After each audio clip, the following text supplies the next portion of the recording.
Já são mais de 50 dias de idas e vindas e decisões para lá de confusas. Tudo que o Donald Trump fez desde o começo do governo, ora ele anuncia a tarifa, depois ele tira a tarifa, depois ele adia a tarifa, depois ele volta e faz ameaça, vai, briga com a Europa, vai, fica de amores com o Putin. Tem muita incerteza geopolítica e econômica gerada por ele.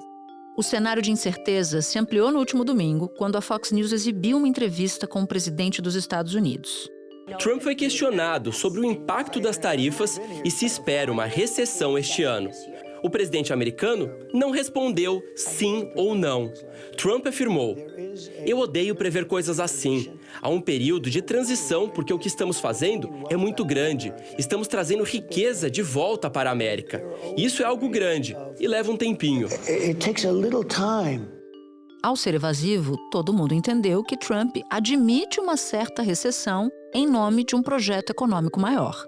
E isso foi a gota d'água para os mercados financeiros. Tombo do mercado americano nesta segunda-feira, fruto do medo de recessão. S&P 500 caiu 2,7% no dia. Lembrando que esse movimento não começou hoje. Na semana passada, o índice já tinha acumulado queda de quase 5%. O Nasdaq, índice das empresas de tecnologia, recuou ainda mais.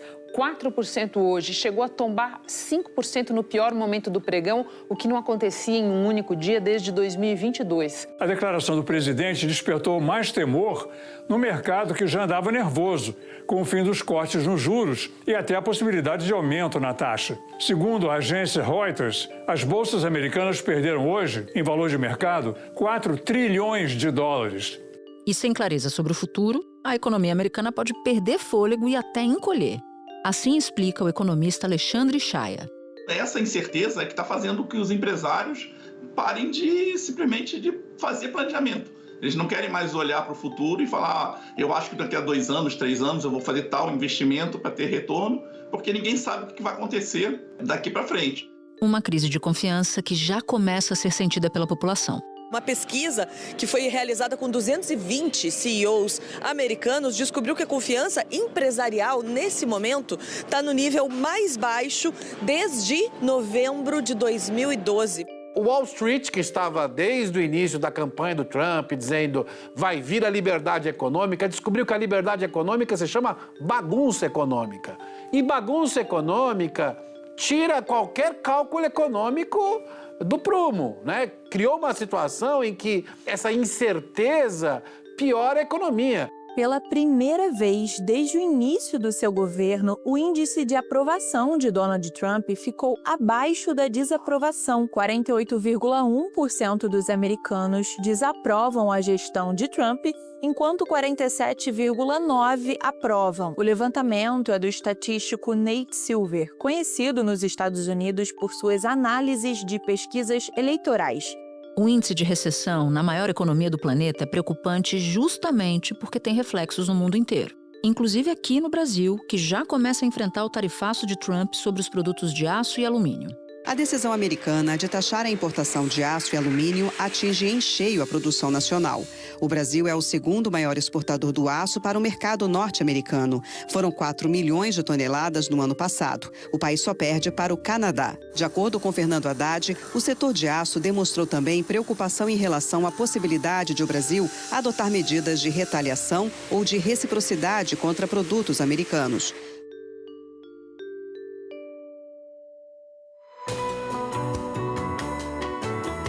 Da redação do G1, eu sou Natuza Neri e o assunto hoje é o risco de recessão nos Estados Unidos.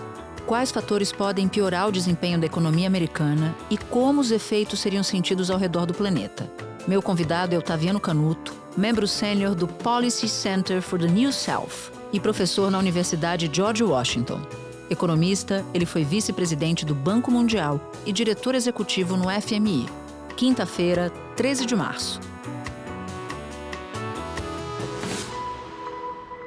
Otaviano, o Trump, quando foi questionado numa entrevista para a Fox News sobre a possibilidade de haver uma recessão nos Estados Unidos, ele disse que a maior economia do mundo passa por um, abre aspas, período de transição, fecha aspas.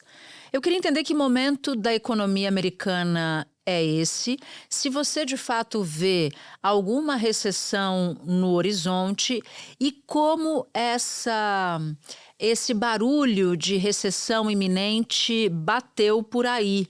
Nos Estados Unidos, se a população está sentindo esses sinais de recessão, enfim, um pontapé aqui para a nossa conversa. Existe uma probabilidade significativa, eu chutaria aí de 50%, de que a desaceleração no crescimento econômico nos Estados Unidos neste ano pode até levar ao que, de uma forma restrita, se chama de recessão, que é 2 trimestres com crescimento negativo do PIB. Que é o que? É a tal da recessão técnica, não é isso? Isso. Recessão técnica é uma convenção, quer dizer, uma convenção, porque não há nenhuma razão pela qual seja assim, mas por definição, chama-se de recessão técnica quando você chega a ter 2 trimestres consecutivos com o PIB declinando, não é?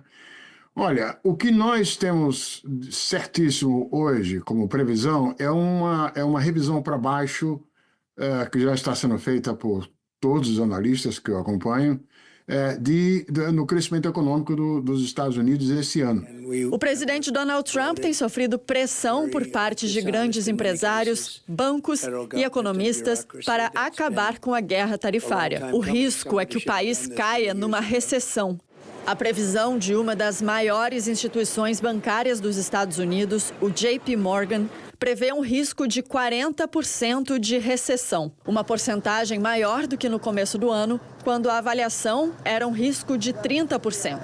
Agora, se você pega todos os indicadores, confiança de negócios, expectativas inflacionárias por parte de consumidores e de empresas, as decisões, as pequenas e médias empresas que claramente desaceleraram o ritmo de criação de postos de trabalho, de empregos e assim por diante, claramente a economia os agentes econômicos estão sinalizando uma revisão para baixo no dinamismo da economia americana esse ano. E um indicador também disso é a evolução nos mercados acionários. Os preços de ativos estavam, digamos assim, em patamares de perfeição. A gente olha assim, o preço das ações em relação aos rendimentos das empresas correspondentes estava bem alto e nos últimos semestres continuaram crescendo por conta de um otimismo muito grande em relação ao futuro do retorno desses papéis. Na medida em que as fichas passam a ser reavaliadas agora, já no segundo mês do Trump, aí o sinal muda. Definitivamente acabou a lua de mel de Wall Street com Trump. Todo o ganho no mercado de capitais, desde a eleição de Trump, foi varrido nos últimos dias. A inflação, desde que Trump foi eleito, parou de cair. A Bolsa de Nova York teve uma perda de 4 trilhões de dólares em mercado de capitais. A Tesla teve perdas de 130 bilhões de dólares na Bolsa. As ações da empresa desvalorizaram mais de 50% desde dezembro. Tem 2 componentes. Um é o receio, é a incerteza, não é? Mas o outro mesmo é que o cenário básico, de linha básica, ele é negativo, porque só os loucos, o próprio Trump e aquele grupinho mais fechado, como o secretário do comércio dele e outros, que acham que tarifas vão ser, digamos assim, positivas no médio prazo para a economia americana. O secretário de Comércio americano, Howard Lutnick, ele disse há pouco que não tem possibilidade do governo retirar essas tarifas. Ele diz que isso não vai acontecer, pelo menos até que os Estados Unidos tenham uma indústria forte. E ele disse também que o governo vai adicionar ainda mais, o que ele chamou de proteções sobre o cobre, mas ele não entrou ali em detalhes. No primeiro governo Trump, quando ele fez aquela guerra comercial com a China, né, limitada principalmente a ser com a China, 2 economistas do Federal Reserve Bank fizeram uma avaliação e mostraram claramente depois, outros pesquisadores também replicaram a pesquisa, mostrando como a guerra tarifária do Trump acabou molestando, inclusive, a indústria manufatureira americana. A agricultura americana tomou a pancada de perder mercado chinês para o Brasil, né? E esse desvio de demanda depois não foi revertido. Mas mesmo no caso da indústria manufatureira, quando se levou em conta o fato de que a produção doméstica, se a substituição de importações poderia ocorrer em alguns segmentos, todos os outros usuários dessas áreas protegidas tiveram que amargar custos mais altos, né? Além dos efeitos das retaliações dos outros parceiros sobre esses países. Então, os caras são claros, a indústria manufatureira americana tomou uma pancada com a primeira guerra do Trump, mas aparentemente isso não foi nem reconhecido nem incorporado, e o Trump vem dobrado nessa aposta. Como explica o professor de Relações Internacionais, Vinícius Vieira. Trump ele quer sinalizar para a base principal dele, que são trabalhadores, geralmente brancos, de classe média, que perderam seus postos de trabalho com a globalização. Ao impor tarifas, ele imagina que esses postos de trabalho vão voltar para os Estados Unidos. Pelo menos é o que ele deseja que esse eleitor pense no longo prazo. O professor de economia, Renan Pieri, diz que a medida pode não funcionar. É uma má estratégia, né? Por quê? Porque você já tem que ter todo um parque industrial montado, com mão de obra qualificada, com capital, com infraestrutura, tudo isso já pronto para substituir a importação que você está deixando de comprar lá de fora. O que mais provavelmente deve acontecer no curto prazo é os americanos continuarem importando os produtos, só que mais caros. Pois bem, um fator importante nessa margem foi o seguinte: tinha-se a fantasia de que, conforme o discurso do secretário do Tesouro, do Scott Bessent, durante a campanha e depois, quando foi indicado, que as tarifas do Trump eram, na verdade, principalmente um instrumento de negociação para obter vitórias em outras áreas, como ele fez com o México no primeiro mandato para forçar os mexicanos a segurar imigrantes ou os refugiados lá no sul do México, e ele veio com quando ele veio com o Canadá e México com a história do fentanil e de reforçar o controle sobre os fluxos migratórios, que os canadenses e mexicanos responderam imediatamente, prometendo o que já iam fazer, etc. e tal. Aí todo mundo ficou, digamos assim, ok, tá vendo? É o exemplo do que disse Scott Bessent, isso é apenas negociar o transnacional e tal. Aí, de repente, quando ele volta com a tarifa de só para o mês, e claramente vem com os outros segmentos, aí o pessoal cai a ficha de que o cara está pensando mesmo em tarifa para ficar. Então, isso está sendo levado na conta, e aí, o que o Trump promete em termos de aumento de produção manufatureira dentro do espaço geográfico dos Estados Unidos está longe de ser algo que compense o efeito de preços mais altos, o efeito das retaliações e o efeito sobre as decisões de investimento por parte dos agentes econômicos locais. Tem claramente aí um ponto importante. Paulatinamente, diversos setores de peso da economia americana e do mercado financeiro, esses setores foram entendendo que Trump entende uma recessão agora como um efeito colateral necessário, portanto, não dá nenhuma margem para se pensar, não é blefe, né? Não, de fato, assim, o que todo mundo achava que era blefe, agora a pessoa está convencida de que não é tão blefe assim. Quando é que a gente vai ter clareza dos rumos da política econômica nos Estados Unidos? Ou se você entende que já está tudo mais claro do que nunca? Não está tão claro, Natuza, porque vai tudo depender dos próximos passos dele. Bom, Natuza, não preciso dizer para uma campeã como você, a maestria com que o Trump vem utilizando a mídia, né? A ideia é ter headlines todo dia ou toda semana, né? E aí, não, por acaso, não apenas eles vieram com tanta coisa de uma vez só, com tantas ordens executivas logo no primeiro dia e nos dias seguintes, né? Parte talvez daquilo que o Steve Bannon descreveu alguns anos atrás, né? Vem com uma pletora tão grande de coisas em diversas áreas que a oposição e a resistência está meio perdida, onde é que eu vou, e pode ser parte dessa tática, mas além disso, no tempo. Esse processo, no que diz respeito a tarifas, ainda não, estamos só no primeiro passo. Até aqui a gente teve, além das tarifas com Canadá e México, tivemos a tarifa geral de aço e alumínio, né? Temos a agenda das tarifas recíprocas, que vão se desdobrar caso a caso, país a país. Isso é de uma complexidade enorme. A partir de hoje, todo aço, todo alumínio importado pelos Estados Unidos vai ter uma tarifa de 25%. Taxação aumentada que vale para o mundo inteiro. Canadá, Europa, por exemplo, reagiram com tarifas retaliatórias. O Canadá anunciou uma nova rodada de medidas retaliatórias. Tarifas equivalentes a mais de 20 bilhões e meio de dólares, 8 bilhões sobre o aço, 3 bilhões em tarifas sobre o alumínio, além de outros produtos. Essa agenda a ser conduzida bilateralmente das tarifas recíprocas ainda nem começou a valer. O Trump vai seguir essa tarifa de acordo com a sequência de países que provavelmente a cada semana...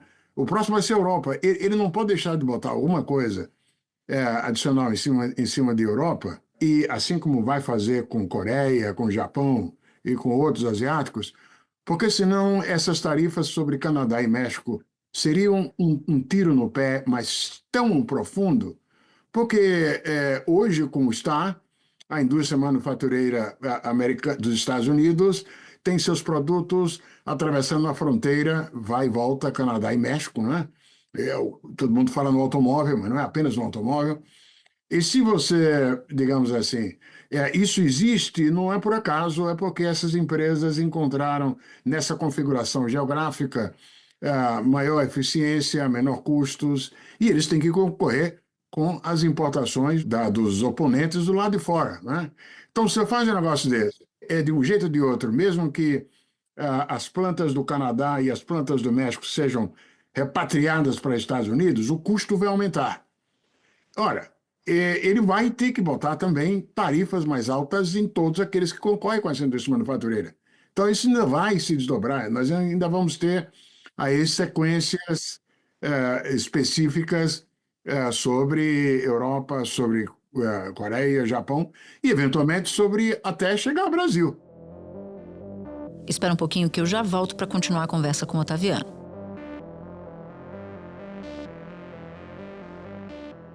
Como é que está a economia americana hoje? Essas previsões, essas projeções que as empresas, que o mercado financeiro está fazendo, prevendo recessão ao longo de 2025, condicionalmente a imposição dessas tarifas e o resultado delas para a economia americana, ou já há sinais atuais de desaceleração? Desaceleração. A revisão não chama ainda, vai ter a recessão, como eu disse, tem gente estabelecendo probabilidades de 50%, 40%, mas esse cenário de desaceleração, Natuza, ainda não incorpora, porque ninguém tem clareza ainda até onde vai a agenda do Trump. Ela pode ficar pior. No mínimo por conta da incerteza, as empresas demorando, postergando, evitando investimentos de ampliação, evitando criar empregos e assim por diante. É impressionante como a queda nos postos de trabalho oferecidos em fevereiro já evidenciou um negócio que vai bem além do setor público. O papel do setor público americano na criação de empregos nos últimos anos foi um componente importante da geração de empregos nos Estados Unidos. Nas áreas não apenas de educação, mas tudo aquilo que dependeu do Inflation Reduction Act, da política de energia limpa do Biden, da política de semicondutores, etc. e tal, você teve um papel importante do governo, do setor público americano na geração de empregos. Além, é claro, dos empregos criados para acomodar migrantes que vieram, legais e ilegais, não é? Pois bem, os layoffs, as demissões em fevereiro já ocorreram em grande medida no lado do setor privado. Agora, uma outra coisa. Você falava, por exemplo, da guerra comercial que o Trump travou com a China no seu primeiro mandato. Ainda assim, ele recebeu um amplo apoio para voltar à presidência da República, o que de fato aconteceu. Setores que apoiaram Trump na eleição, como tecnologia, indústria e mercado financeiro, esperavam que ele de fato tivesse uma economia com menos imposto e com menos regulamentação. Só que agora eles parecem que estão readequando as suas expectativas com base nos discursos e nas insistências desses discursos de Trump. Quais são as consequências disso, para além do que você já nos contou? Essas empresas, esses agentes estão revendo as suas expectativas de crescimento para o ano de 2025. E isso torna uma profecia autorrealizável, porque se eu estou prevendo que a economia americana vai crescer menos, eu vou deixar de investir o que eu estava esperando investir com base num cenário mais róseo. Perfeito. Com um detalhe importante, Natuza.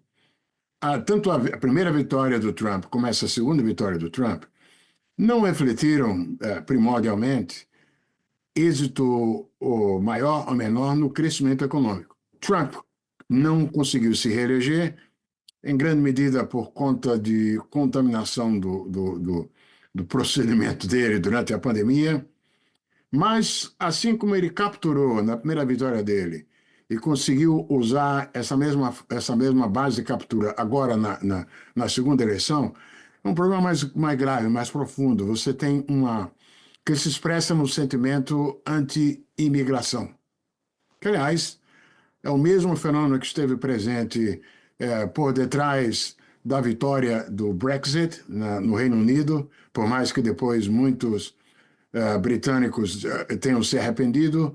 Mas a base foi a mesma, foi um sentimento anti-imigração que o Trump explorou muito bem e que os políticos populistas de direita têm explorado muito bem, inclusive na própria Europa continental, que é o seguinte: de fato, olha, eu estou aqui há 21 anos, eu tenho um filho americano, né? Esse meu filho americano morou 5 anos no Wisconsin e ele me descrevia muito bem como a geração dele e os pais dos colegas deles e assim por diante têm a sensação de que essa tal prosperidade do período de economia global não tinha vindo em nada para eles, que eles estavam ali com expectativas de padrão de vida até inferiores aos dos pais deles, né?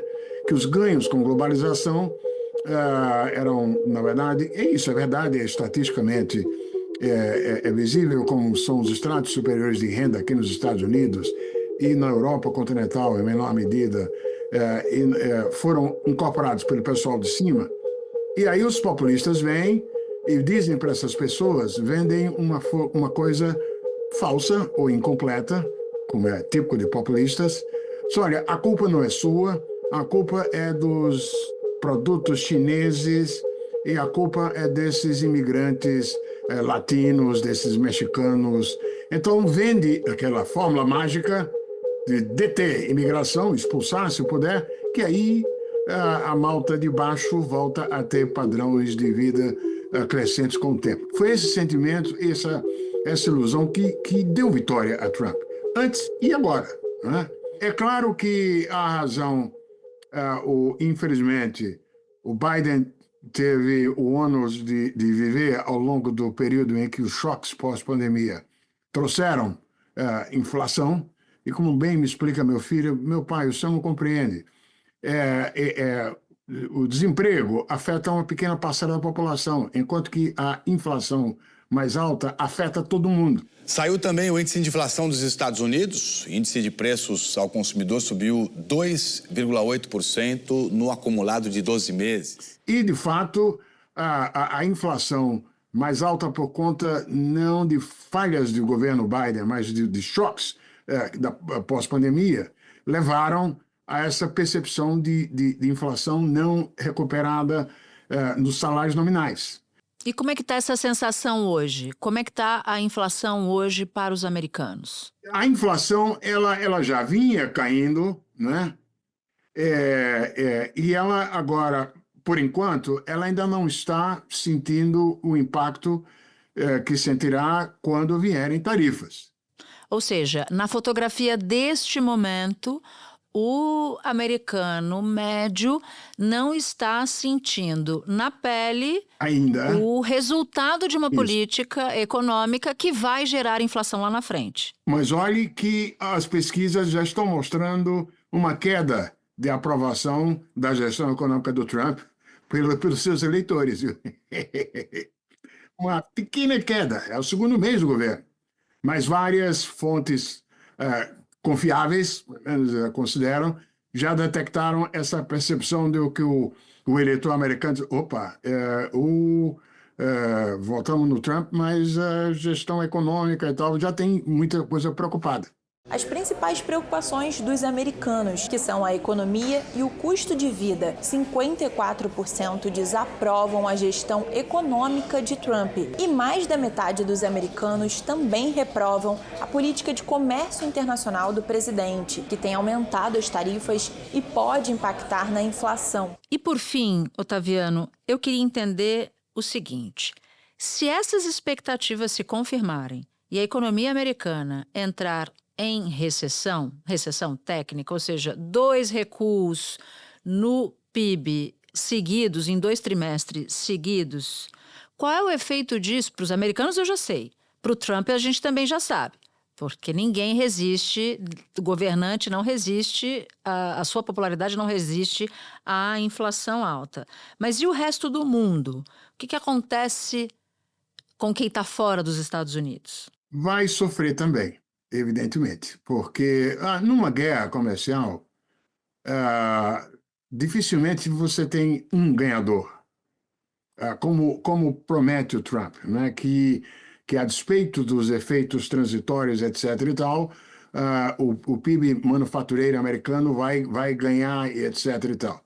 Todos perdem, quer dizer, como foi, inclusive, no caso da primeira guerra dele. Há um preço que vai ser pago pelos outros. Agora, são as curiosidades e aquelas coisas da vida, Natuza. Uma coisa interessante, que é um subproduto não imaginado, né?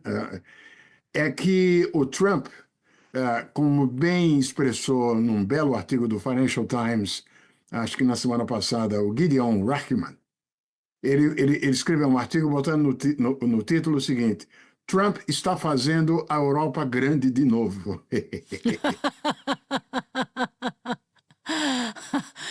Ou seja, o slogan dele deslocou, né? Deslocou. E por quê? Porque, na verdade, a Europa caiu a ficha de que não pode contar mais com o esquema de relação e de suporte dos Estados Unidos, particularmente no contexto da NATO, da OTAN, como estava. Né, que a Europa vai ter que gastar ela própria com armamento. Isso já vai atender uma das demandas do Trump, né, que era dos outros países gastarem mais, e eles vão fazer e vão particularmente tentar cobrir o arcabouço militar europeu naquilo que todo mundo hoje, desse lado aliado ocidental, depende dos Estados Unidos, no que diz respeito a alguns tipos de equipamentos e comunicações e assim por diante. Inclusive Starlink, né? Mas, enfim, a Europa deve levantar por aí, apesar dos efeitos diretos no lado da guerra comercial. Porque a gente tem sempre que levar em conta que os efeitos sobre o PIB, as coisas, não dependem só de um fator, do comércio, mas do lado do comércio tende a ser negativo. Isso vale para a China, isso vale para os asiáticos, vale para todo mundo. Ou seja, resumo da ópera. Está todo mundo desconfiado, achando que o Trump está fazendo tende a se confirmar, está dizendo tende a se confirmar, e uma vez confirmadas essas variáveis, a economia americana pode apresentar uma retração. Qual é o outro lado dessa moeda? É que, aumentando os gastos com defesa, com segurança nos Estados Unidos, você pode ter um impulso para o crescimento da economia. Mas isso não se faz a troco de nada, faz-se gastando mais. Quando a gente gasta mais, a gente aumenta o nosso déficit. E quando aumenta o déficit, o Fed, o Banco Central deles, tem que aumentar juro. E juro retrai a economia. Então, com todos esses vetores ali, uns na mesma direção e outros em sinal contrário, Trump pode se dar muito mal. A gente não sabe ainda se isso vai acontecer, mas todo o manual está dizendo que não vai dar certo.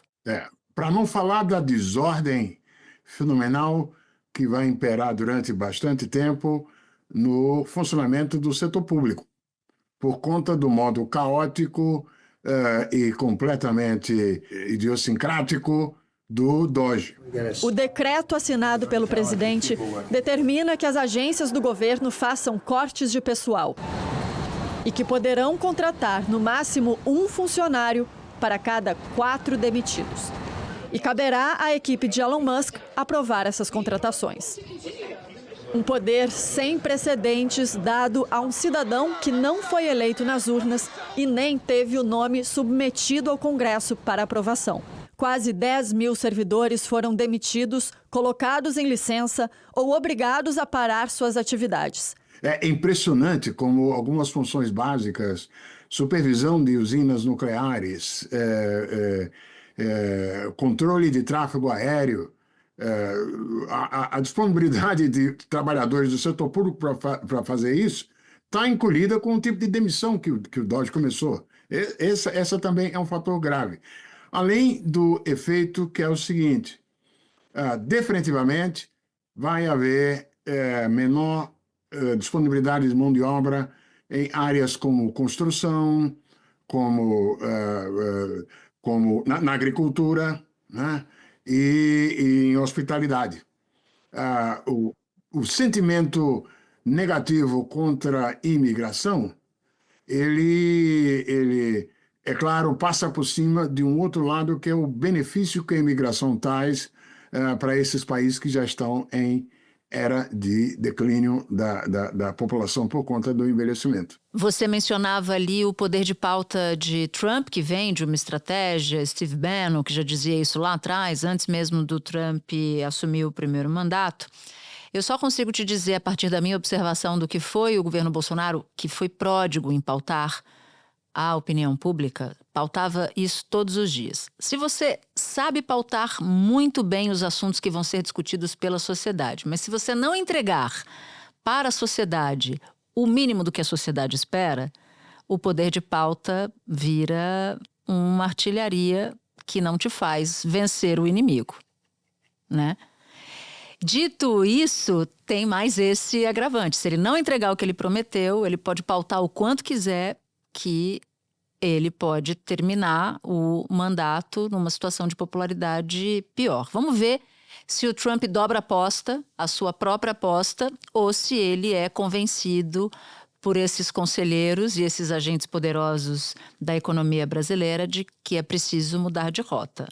Porque, né, Natuza, impressiona como o cara mente, como ele ajeita a agenda do que ele diz, promete, e esperando que é uma mistura de esperar que aquela mentira, aquela história seja considerada crível e que vai se realizar. É uma coisa louca.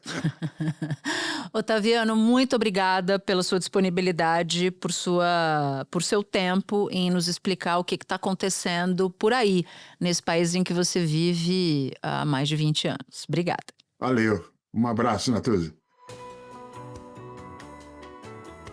Este foi o Assunto, podcast diário disponível no G1, no Globoplay, no YouTube ou na sua plataforma de áudio preferida. Comigo na equipe do Assunto estão Mônica Mariotti, Amanda Polato, Sara Rezende, Luiz Felipe Silva, Tiago Kazuroski e Gabriel de Campos. Eu sou Natuza Neri e fico por aqui. Até o próximo assunto.